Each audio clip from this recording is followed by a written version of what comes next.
Okay, so it's the end of the year, of the end of the lesson, and we've done plenty of games.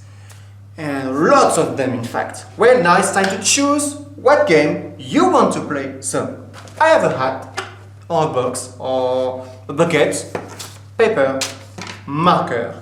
Now you pick a paper, pick a marker, write down the name of the game you want to play, and your name on it.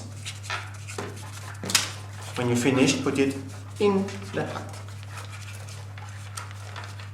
Okay, finish. Okay, put it in the hat. I fold? Yeah, fold it in the hat. Okay. Up. In the hat. Now, one by one, you will pick a paper, read the game on it. If it's a girl, you say, she wants to play this game. If it's a boy, he wants to play. Let's start with you, Ben. Okay. She wants to play Time's Up. Okay, well, time's up. I did myself. She wants to play werewolf. Yes. He wants to play werewolf. Okay, nice. 2 werewolves.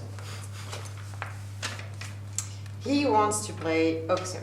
Okay, so now we have decided we are going to play werewolf. Alright, see, very fast, they decide, they talk, and they have fun. Alright, bye bye! Bye.